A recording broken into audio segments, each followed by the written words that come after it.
కర్ణాటక రాష్ట్రంలోని ఉడిపి నుంచి అయోధ్యకు డిఎస్ఎస్ గురూజీ స్వామి పాదయాత్ర చేస్తూ కర్నూలు జిల్లా ఎమ్మికనూరులో విశ్రాంతి తీసుకుంటూ భక్తులకు దర్శనమిచ్చారు. ఈ సందర్భంగా లోక కళ్యాణం కొరకు 5,560 కిలోమీటర్లు పాదయాత్ర చేయాలని సంకల్పంతో ఈ పాదయాత్ర ప్రారంభించారని గురూజీ తెలిపారు. ఉడిపి మఠం నుంచి కాశీ, అయోధ్య, బృందావన్, కేదార్నాథ్, బద్రీనాథ్ కాలినడకన పాదయాత్ర చేస్తున్నారని తెలిపారు. ఈ కాలినడక కేవలం లోక కళ్యాణం కొరకు మాత్రమేనని తెలిపారు. రాయరు పూజ విధానాన్ని కూడా భక్తులకు వివరిస్తున్నారని తెలిపారు.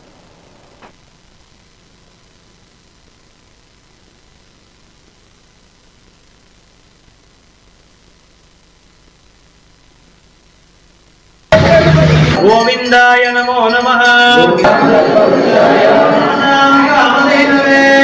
జై శ్రీరామ్. సర్వేశ్వరాయ సదాశివాయ దేవతాభ్యో నమో నమః. జై జై శ్రీరామ్. జై శ్రీరామ్. కృష్ణ హరే హరే. జై శ్రీరామ్.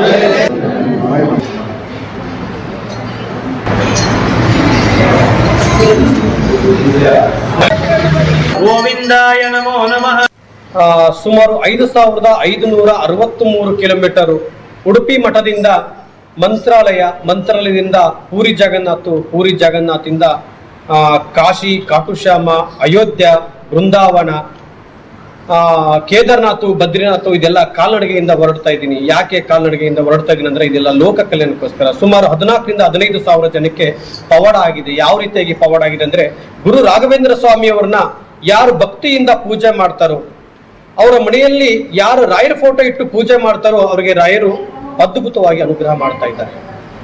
ಇವತ್ತು ಎಷ್ಟೋ ಜನಕ್ಕೆ ಮಕ್ಕಳಾಗ್ಲಾರ್ದ್ರೆ ಎಲ್ಲರಿಗೂ ಇವತ್ತು ಮಕ್ಕಳಾಗ್ತಾ ಇದೆ. 9 ವಾರ ವ್ರತ ಪೂಜದ ವಿಧಾನವನ್ನು ತಿಳಿಸುವುದರ ಮುಖಾಂತರದಲ್ಲಿ ರಾಘವೇಂದ್ರ ಸ್ವಾಮಿಯವರ ಭಕ್ತಿಯಿಂದ ಹೇಗೆ ಪೂಜೆ ಮಾಡಿದ್ರೆ ನಮಗೆ ಅನುಗ್ರಹ ಮಾಡ್ತಾರೆ ಅನ್ನೋದು ಎಷ್ಟೋ ನನ್ನ ಅಣ್ಣ ತಮ್ಮಂದಿರಿಗೆ, ಅಕ್ಕ ತಂಗಿಯಂದಿರಿಗೆ, ನನ್ನ ಕುಟುಂಬದವರಿಗೆ ಎಲ್ಲರಿಗೂ ತಿಳಿಸ್ಕೊಡ್ತಾ ಇದ್ದೀನಿ. ಅದೇ ಮುಖಾಂತರದಲ್ಲಿ ಇವತ್ತು 14,000 ರಿಂದ 15,000 ಜನಕ್ಕೆ ಪವಾಡ ಆಯ್ತು. ಅದು ಹೇಗೆ ಪವಾಡ ಆಯ್ತು ಅಂದ್ರೆ, ಕ್ಯಾನ್ಸರ್ ಇರ್ತಕ್ಕಂಥವ್ರಿಗೆ ಮುಕ್ತಿ ಆಯ್ತು. ಇಲ್ಲಿ ಸುಮಾರು ಪ್ರತಿನಿತ್ಯ ಒಂದು 15 ರಿಂದ 20 ಕಾರ್ಗಡಿ ಬರ್ತಾ ಇರುತ್ತೆ. స్వాముల వారు గత నెల రోజులుగా పాదయాత్ర ప్రారంభించి ఉడిపి నుంచి ఆదోని, బళ్ళారి, మంత్రాలయం మీదుగా కేదారి, బద్రీనాథ్, కాశీ యాత్ర ప్రారంభం గొప్ప సంకల్పం.